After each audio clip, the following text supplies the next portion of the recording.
अभी अभी जो है एक प्रॉब्लम हुई है, इंटरनेट पे शो कर रहा था कि 20 मिनट बाद बस आएगी, पर अभी एक दोस्त मिला, उसने बताया कि बसें इस टाइम बंद होती हैं।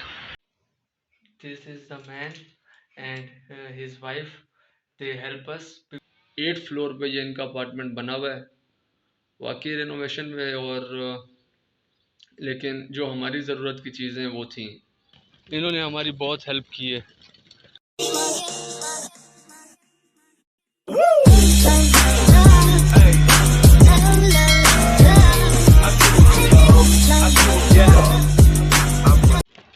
सेंट पीटर्सबर्ग के अंदर जो है वो रात के 1:15 हो रहे हैं। अभी ये पीछे मेट्रो स्टेशन के गेट से सॉरी मेट्रो स्टेशन, ये ट्रेन है जो कि लॉन्ग रूट का है, स्टेशन है, यहाँ से अभी मैं बाहर निकला हूँ।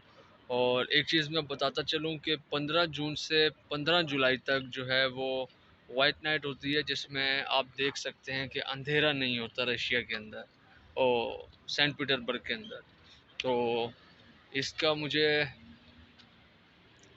पता चला कुछ दिन पहले, और अभी देखें कि बिल्कुल जो है ज़बरदस्त हो रहा है। रात के 1:20 हो रहे हैं, लेकिन ऐसा लग रहा है कि शाम हो रही है।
This is the man and his wife, they help us because हम लोग आज स्टक हो गए थे यहाँ पे, और इन्होंने अपना अपार्टमेंट दिया है हमें स्टे करने के लिए। Thank you so much. Hello friends, कैसे हैं आप सब लोग। सुबह हो गई है सेंट पीटर्सबर्ग में, और थोड़ा सा बैड एक्सपीरियंस था कल रात को। 2 बजे का टाइम था, हम लोग गाड़ी में बैठे और तकरीबन 1 घंटे की ड्राइव के बाद हम लोग हॉस्टल आ गए। फुल सन्नाटा था उस टाइम, और पता ही नहीं चल रहा था कि हॉस्टल कौन सा है।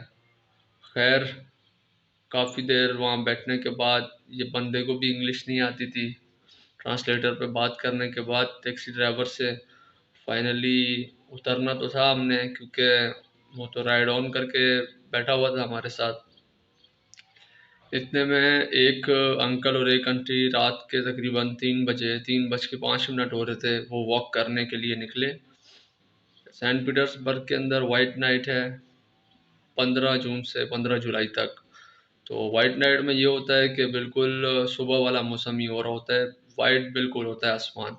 तो 3 बज के 5 मिनट पे वो लोग वॉक कर रहे थे, और हमारी लक ऐसी थी कि अंकल जो थे उनको इंग्लिश आती थी थोड़ी थोड़ी। हमारे लिए यही बहुत था कि वो थोड़ी सी इंग्लिश हमारी समझ लें और थोड़ी सी अपनी बता दें। फिर क्या हुआ, वो आए और मैंने उनसे पूछा excuse me can you speak English, तो वो स्टॉप हो गए। उन्हें पता चल गया कि ये किसी प्रॉब्लम में लड़के, बहुत अच्छे थे हस्बैंड एंड वाइफ। वो खड़े रहे काफ़ी देर, उन्होंने एड्रेस चेक किया, एड्रेस चेक करने के बाद बोला ये गलत है, थोड़ा सा दूर है एड्रेस, पैदल वॉक करते हैं। हमने गाड़ी वाले को बोला राइट हैंड करें। उसकी जो पेमेंट बनी वो 487 रबल बने। उसको पेमेंट देने के बाद हम लोगों ने वॉक स्टार्ट की, और उनके साथ साथ अंकल हमारे आगे थे और आंटी पीछे थी। तो वो लोग हमें लेके गए उस तरफ जिधर हॉस्टल था हमारा। हॉस्टल पहुंचने के बाद जो है पता चला वो बंद है। अंकल ने हमने हमारी बुकिंग चेक की, बुकिंग पे उन्होंने देखा कि सुबह की चेक इन है। तो अंकल ने बोला ये सुबह चेक इन है, मतलब ये आप बहुत अर्ली आ गए और ये बंद है इस टाइम। तो फिर उसके बाद काफ़ी वो आपस में रशियन में बात करते रहे। अंकल ने बोला कि हम लोग काफ़ी परेशान थे कि अब कहाँ स्टे करें, यहाँ तो वहीं बाहर बैठना पड़ेगा, पूरी रात गुजारनी पड़ेगी। क्योंकि उस टाइम हमने उनसे पूछा कोई और ऑस्ट्रेलिया होटल मिलेगा, बोले चेक इन तो सुबह ही होगा। तो थोड़ी देर के बाद आंटी और अंकल आपस में बात कर रहे थे। आंटी को इंग्लिश नहीं आती, उन्होंने अंकल को कुछ बोला, तो अंकल ने बोला कि मेरे पास एक अपार्टमेंट है हमारा जो कि रिनोवेशन में है, आप अगर फ्री ऑफ कॉस्ट वहाँ पे रात गुजारना चाहें तो फ्री ऑफ कॉस्ट आप गुजार सकते हैं। हमारे लिए अच्छा मौका था कि कहीं पे सुकून से रात गुजार लें। और वो जो थे हमें फिर बोला कि 400 मीटर पे हमारा अपार्टमेंट है जो कि अभी रेनोवेशन पे, वहाँ चलते हैं, आप वहाँ पे रात गुजार लें। हमने बोला ठीक है, बाहर गुजारने से अच्छा है यहाँ गुजार लें। बहुत ज़्यादा अच्छी फैमिली थी। और आंटी जो थी वो फिर कीज़ लेने चली गई अपार्टमेंट की, अंकल हमें लेते लेते 400 मीटर पे हम लोग अपार्टमेंट आ गए। फिर आंटी यहाँ पे आई तो 8th फ्लोर पे ये इनका अपार्टमेंट बना हुआ है, वाकई रेनोवेशन में है। और लेकिन जो हमारी ज़रूरत की चीज़ें वो थी, टॉयलेट वर्किंग में, वॉशरूम वर्किंग में, बेड था एक जहाँ पे हम सो सकते थे, और हमें कुछ भी नहीं चाहिए। तो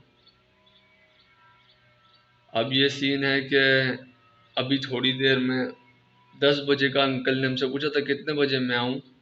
मैंने बोला अंकल 10 बजे आ जाइएगा, ताकि हम यहाँ से जाएंगे तो हॉस्टल में चेक इन कर लेंगे। उसके बाद देखते हैं आगे का सीन क्या है।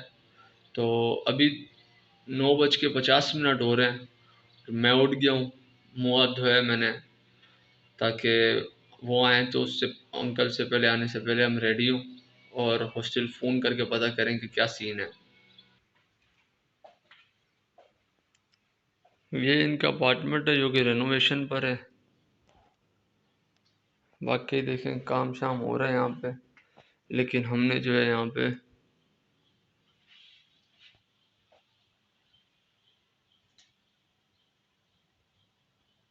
ये एक बेड था जहाँ पे हम लोग सोए और रात गुजारी है।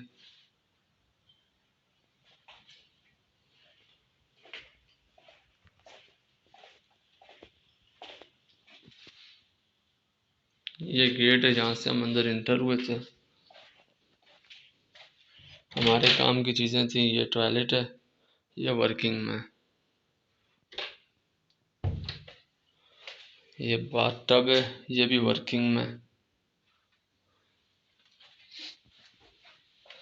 ये किचन है, ये वर्किंग में नहीं है। ये हो या ना हो कोई मसला नहीं है, हमें सोना था और थोड़ी सी रात गुजारनी थी। अभी जो है हम अपार्टमेंट से निकले, इन्होंने हमारी बहुत हेल्प की है। Last night they give us a stay in their apartment because on that time hostel जो था वो क्लोज था और कोई कॉल नहीं उठा रहा था। तो अभी ये सुबह आए हम हमारे पास और अभी हम हॉस्टल जा रहे हैं। ये हमारा हॉस्टल था पीछे। पूरी रात यहाँ पे हमने इनसे कांटेक्ट किया, कुछ भी नहीं हुआ। अभी फाइनली जो है फिर हमने बुक करे होटल, रशियन में भाई की बात करवाई है और बात कराने के बाद जो है अभी हम लोग जाने लगे हैं उस हॉस्टल में। और मेट्रो के ज़रिए जाते हैं। भाई बोल रहे मैं आप लोगों को बता देता हूँ। बहुत ज़्यादा हेल्प की है इस बंदे ने हमारी। हमें फ्री में अपना अपार्टमेंट दे रहा था, पर उसमें मसला ये है वहाँ पे ओवन नहीं है और हमारे पास कुछ खाना था जो कि हमें गर्म लाजमी करना था, इसलिए हमने बोला कि हम अपना हॉस्टल ही बुक कर लेते हैं। तो फाइनली मैं जो आ गया हूँ फ़ैन आईडी लेने के लिए अपनी, और यहाँ पे इन्होंने मुझसे पासपोर्ट लिया, मेरी पुरानी फ़ैन आईडी जो पेपर पे थी वो ली, और उसके बाद मुझे बोला कि आपकी पिक्चर लेनी है क्योंकि आपकी बियर्ड आई हुई है। ओके